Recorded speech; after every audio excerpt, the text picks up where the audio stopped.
Buenos nachos, amigos, and welcome to another fine episode of Record Breakers. I am Petey Rave, and I am tired, because I just came from Dragon Con. Here with me is my quorum of yahoos, our music reviewers, you know, the same team that is here every week. We got Brett. Hey, everybody. We got Drew. Hey. And we got Patrick. What's up, people? Episode dating aside, we are talking about some music, and the provider of this episode's music is none other than Brett. Brett, what are we going to be talking about this evening? Well, we're going to be talking about an album by the band NoFX. It will be the first disc on their 45 or 46 songs that weren't good enough to go on other albums, or on the vinyl that is 22 songs that weren't good enough, etc. It was released in 2002, and it has a very, very, very sweet little spot in my heart. Mm-hmm. Let's go around the horn. Drew, what expectations did you have coming into listening to this album?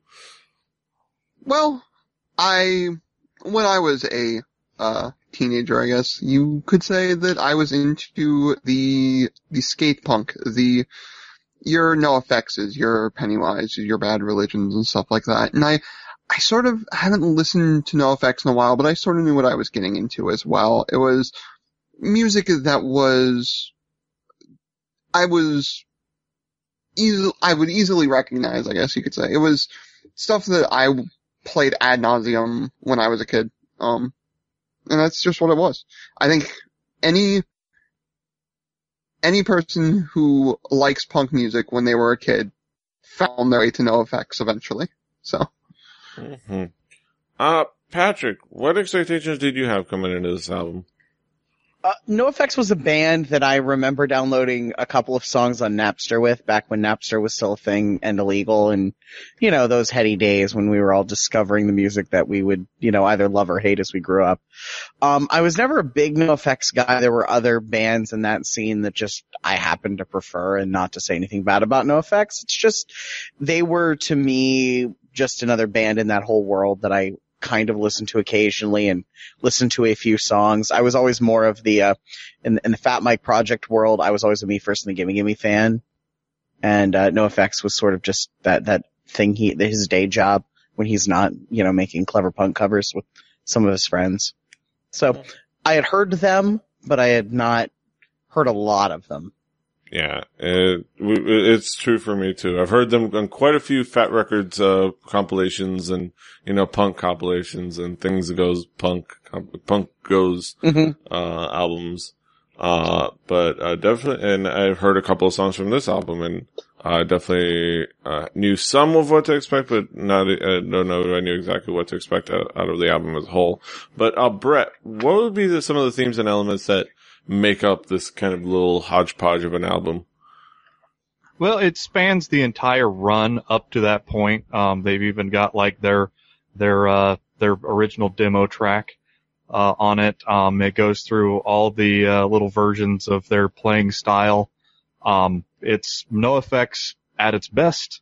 It's vulgar, self-deprecating, and it throws little barbs of social commentary in there, but it's goes out of its way not to be very heady. It's punk rock. But you know, it's also home of some of their good cover work that they've done. Everything from, you know, Don McLean, The Germs, All of Me. You know, there's a lot of gold in this album. Mm-hmm. I'll go back to Drew. Drew, what were the themes and elements that stood out for you? What caught your attention? To me, what's fun about this record is that since it's a compilation record and it covers a large span of their career, you can sort of hear a little bit of the differences. Now it's NoFX. There's not huge gaps of like difference in music genre. They were born a punk band. They stayed a punk band. It wasn't like all of a sudden they had a disco record or something. You're gonna get good punk rock. But the fun part is to hear some of the songs that stray more into the ska that they've sort of gotten away from, or stuff like towards the end of the record, you get one of the demos, so you hear very much their, I would say, their sort of love of Minor Threat style punk rock, things like that. But you get to see that span. You also get to see what having experience and money can do for the fidelity of a recording, which I think is a lot of fun as well. It covers, like NoFX does, there's a lot of middle finger type of snarky, political humor almost, but there's also just your fun, dumb punk rock songs, which I think is always a great sign. Mm-hmm. Patrick, what would be some of the themes and elements that stood out for you? Because this is a compilation spanning, 10 years plus of a career, it's a little inconsistent. There are highs that are quite high and songs that are really good, and there are songs that are, well, there's a reason they weren't on other records, and the title, I think, is misleading to say that none of the songs were good enough for other records, but some of the songs were not good enough for other records. And the other thing it lacks is like a flow that you would get with an album where, when a band writes a whole bunch of songs at the same time, they usually have some cohesiveness, and this lacks that. But at the same time, this is SoCal skate punk. This is what that sound was that, there were all those bands in the, early to mid 90s doing. The soundtrack to all these Tony Hawk Pro Skater games back in the day, which was, sadly enough where I discovered a lot of music I still listen to. Yeah. And it's that sound, and it's of its time, but not in a bad way. Like it isn't dated. It is just a really, really good sample of what was going on in the 90s punk scene. Mm-hmm. Yeah, it's some fantastic music, but yeah, it does have its highs and lows, just cause it spans such a long time. Brett, what would be some of the key tracks to zero in on this, compilation? Well, some of the songs that really stood out to me, like historically, cause I waited for this album to come out. I remember, hearing that it was going to come out, waiting for the double album, buying it. I was just about ready to graduate from high school. It was, the songs like that I had never heard from a Punkorama or a Live Fat or any of that fare, was, Electricity, the cover of the old new wave song, by OMD, was something that stood out. The Plan is a pretty groovy track. And then, you can't go wrong with a Don McLean cover of, Vincent. That is, probably the most, un-NoFX song to sing a cover of. But, there's plenty of other tracks in this. Luckily, it's a punk rock album, so there's like 1 million songs on every album, and they're only about 3 minutes long, so at the most. Yeah. Yeah, some fantastic little short songs that everybody can enjoy. Drew, what would be some of the songs that stood out for you? For me, NoFX, part of what makes them fun is, like Brett alluded to earlier,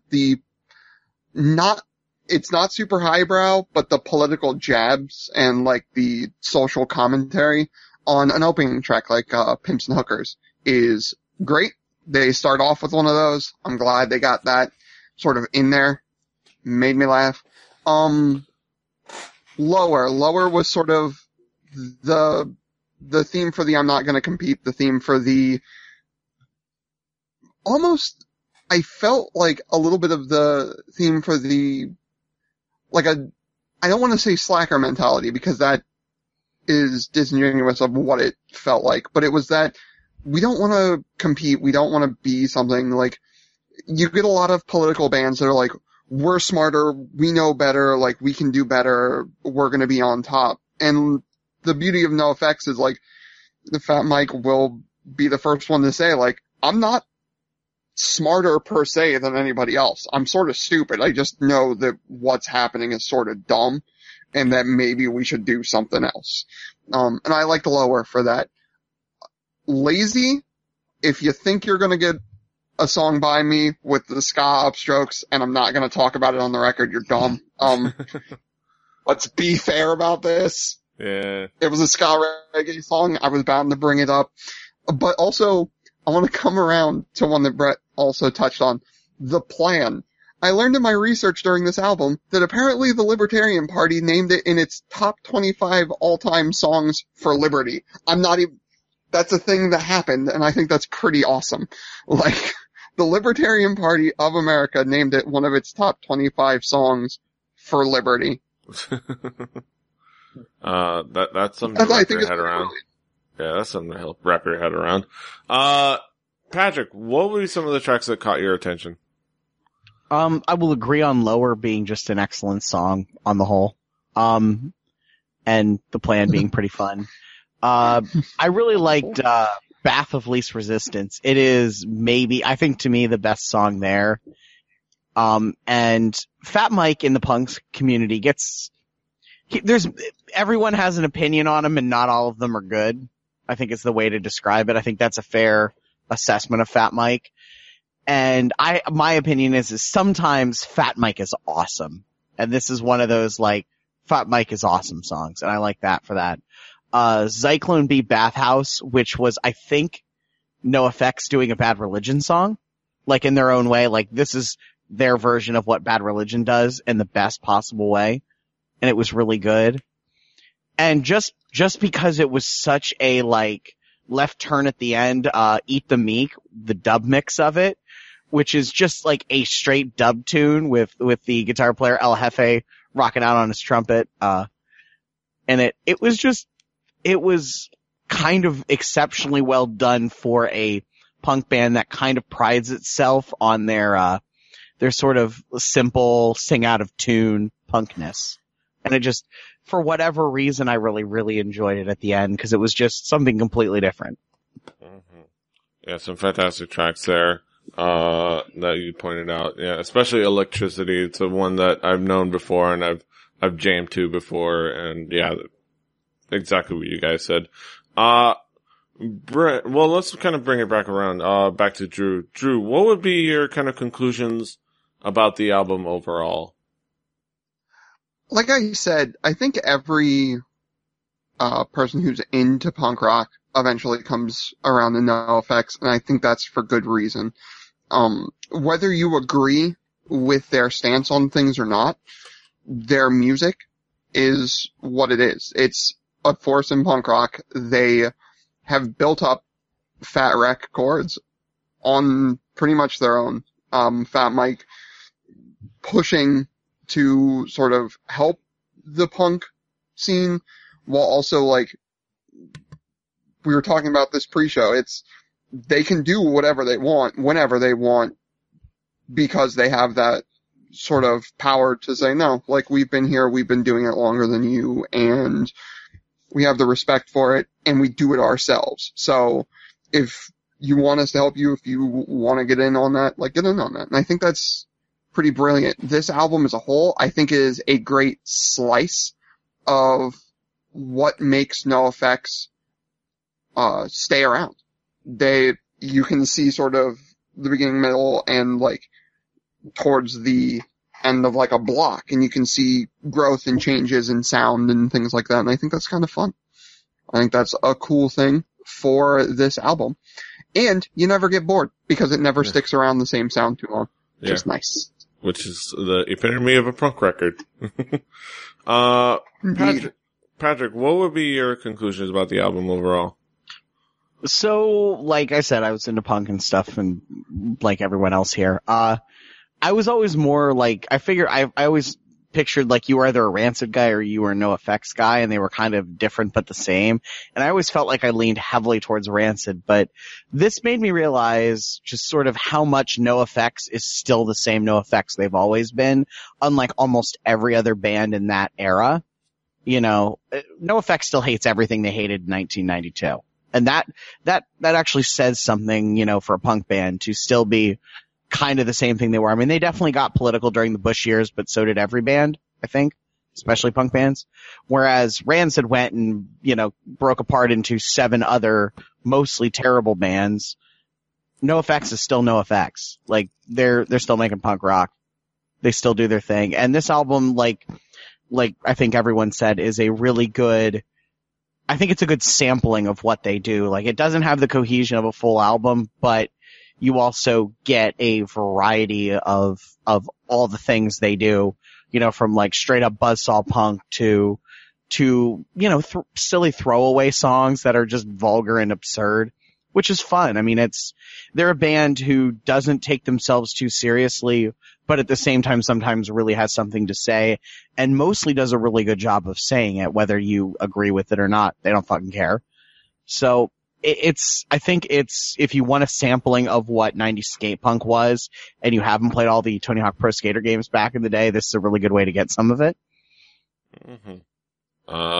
Yeah, that is, the case. Yeah, it really does give you kind of a cross section of NoFX over a grand, span of time, and a bunch of really kind of, you know, quick hit songs that, give you an idea of the different sounds of NoFX. Brett, what would be your conclusion about the album overall? Well, this album shows what you can do when you own your catalog. You own, like, all of your music. You aren't held to any contracts, and you own the studio. You get an album, you get the leftovers that you put together how you want. You master them to sound the way you want. You get the album that is as DIY, which is the most punk rock thing in music, is DIY. And these guys are like the lords of DIY. Like, you know, there are very few bands out there that own all of their music, that can go and be like, here, you have the rights to play my stuff. There's no one else holding that over their head. But this album, you know, it covers everything from the schlock in the 80s, which, you know, back in the 80s they were writing songs about making fun of vegetarians. They switched that up quite a bit as they went forward in their careers. But, you know, this album, it gives you a slice of the different eras. It does it in a pretty tight way, but probably because I've had this CD stuck in every car I've owned, like as the one CD that's in my CD player. So like the flow is not really a thing that holds me back so much, and also punk rock records are poorly laid out anyway. But if you want to get a taste of, you know, 1980s to 2002, this is a great place to start. That way you don't get mired down in some of their kind of shitty albums, or you kind of get a little taste of what was different. So if you want to go give this band a try, if you haven't somehow found yourself across some NoFX, this is a great place to start. Mm-hmm. Yeah, fantastic, fun little compilation of getting to know NoFX. Getting to know you, getting to know all about you. I don't know why I did that. I'm sorry. Apparently Petey is still Dragon Con drunk. Mostly sleepy. Yeah, airplane sleepy. Again, dating the episode. What am I doing here? Yeah, it's been weeks. You're so tired all this time later. A week later, yeah. So that was our review. Those were our thoughts on the album. Now we get to the main event of the evening. We get to our haiku review. We're gonna give you our haikus, our fun, moment here. Let's see who gets to start it. I'm gonna go with Patrick. Patrick, what is your haiku? The skate punk legends. Good fun, if inconsistent. Fat Mike is alright. I'm gonna put mine second. Quick and dirty punk with slanted sense of humor. Fat Mike's a job. And I mean that in a good way. Kind of. Drew, what is your haiku? A punk rock staple that I haven't heard since youth, and it still feels young. Mm-hmm. And last but not least, we have Brett. Brett, what is your haiku? Formula followed. Not the worst thing they have done. Pretty damn groovy. Mm-hmm. And that is it for our haikus. If you are playing along at home, if you want to play along at home, you can listen to this album on Record Breakers playlist on Spotify. Just look it up there. We'll try to periodically post a link, or at least post a link in the show notes.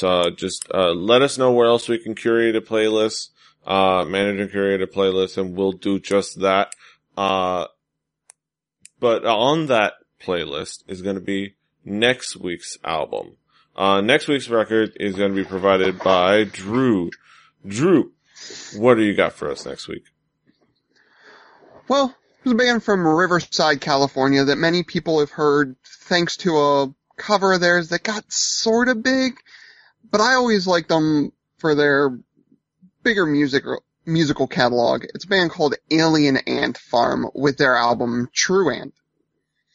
And we look forward to talking about that next week. But that is next week, and this is this week, and we are done with Record Breakers. Remember, you can find us all over the internet. Patrick is at The Swagger. Brett is at Hibbity Bibbard, HIBBITYBIBBARD. Drew is at XDruciferX. The show is at 4 Record Breakers. That's the number 4 Record Breakers. RecordBreakersPodcast.com. RecordBreakersPodcast@gmail.com. We want to send some feedback to us. We really welcome the feedback. We got quite a bit of it from our Baby Metal review, which was fantastic, because we always want to know how we can make this show better. We really do want to grow this show because we really love doing it, and we want to keep doing it. So give us the feedback. But yeah, subscribe, share, iTunes and Stitcher and all the different places. We got an RSS feed, with a quick link on the side. But that's it for us. Until next time, hasta los huevos. Fuck the kids, fuck the kids, fuck the kids.